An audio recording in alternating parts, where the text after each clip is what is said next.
Deux Rois, chapitre 4.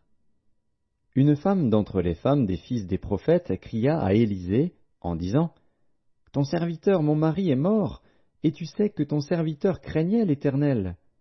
Or le créancier est venu pour prendre mes deux enfants et en faire ses esclaves. » Élisée lui dit, « Que puis-je faire pour toi? Dis-moi, qu'as-tu à la maison? » Elle répondit, « Ta servante n'a rien du tout à la maison qu'un vase d'huile. » Et il dit, « Va demander au dehors des vases chez tous tes voisins, des vases vides, et n'en demande pas un petit nombre. Quand tu seras rentré, tu fermeras la porte sur toi et sur tes enfants.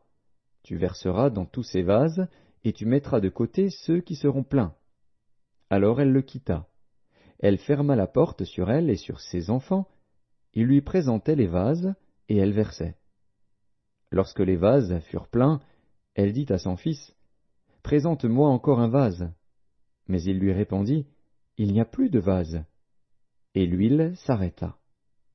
Elle alla le rapporter à l'homme de Dieu, et il dit, « Va vendre l'huile, et paye ta dette, et tu vivras, toi et tes fils, de ce qui restera. » Un jour Élisée passait par Sunem. Il y avait là une femme de distinction, qui le pressa d'accepter à manger. Et toutes les fois qu'il passait, il se rendait chez elle pour manger. Elle dit à son mari, « Voici, je sais que cet homme qui passe toujours chez nous est un saint homme de Dieu. Faisons une petite chambre haute avec des murs, et mettons-y pour lui un lit, une table, un siège et un chandelier, afin qu'il s'y retire quand il viendra chez nous. » Élisée, étant revenu à Sunem, se retira dans la chambre haute et y coucha. Il dit à Géasi, son serviteur, « Appelle cette Sunamite. » Géasi l'appela, et elle se présenta devant lui. Et Élisée dit à Géasi, « Dis-lui, voici, tu nous as montré tout cet empressement, que peut-on faire pour toi?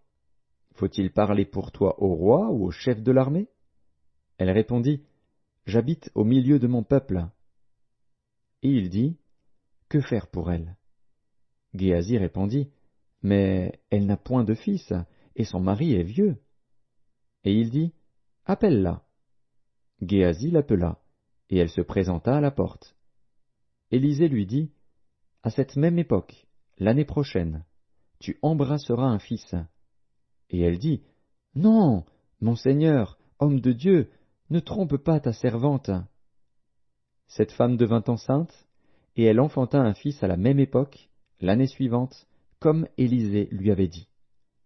L'enfant grandit, et un jour qu'il était allé trouver son père vers les moissonneurs, il dit à son père, « Ma tête, ma tête !» Le père dit à son serviteur, « Porte-le à sa mère. » Le serviteur l'emporta et l'amena à sa mère. Et l'enfant resta sur les genoux de sa mère jusqu'à midi, puis il mourut.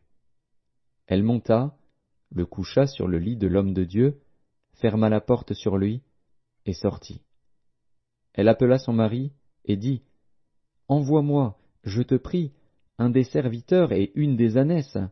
Je veux aller en hâte vers l'homme de Dieu, et je reviendrai. » Et il dit, « Pourquoi veux-tu aller aujourd'hui vers lui? Ce n'est ni nouvelle lune ni sabbat. » Elle répondit, « Tout va bien. » Puis elle fit sceller l'ânesse, et dit à son serviteur, « Mène et pars. Ne m'arrête pas en route sans que je te le dise. » Elle partit donc et se rendit vers l'homme de Dieu sur la montagne du Carmel. L'homme de Dieu, l'ayant aperçu de loin, dit à Géasi, son serviteur, « Voici cette Sunamite. Maintenant, cours donc à sa rencontre, et dis-lui, « Te portes-tu bien? Ton mari et ton enfant se portent-ils bien? » Elle répondit, « Bien. » Et dès qu'elle fut arrivée auprès de l'homme de Dieu sur la montagne, elle embrassa ses pieds. Géasi s'approcha pour la repousser, mais l'homme de Dieu dit, « Laisse-la, car son âme est dans l'amertume, et l'Éternel me l'a cachée et ne me l'a point fait connaître. » Alors elle dit, « Ai-je demandé un fils à mon Seigneur? N'ai-je pas dit, ne me trompe pas? » Et Élisée dit à Géasi, « Saint terrain, prends mon bâton dans ta main et pars. Si tu rencontres quelqu'un, ne le salue pas.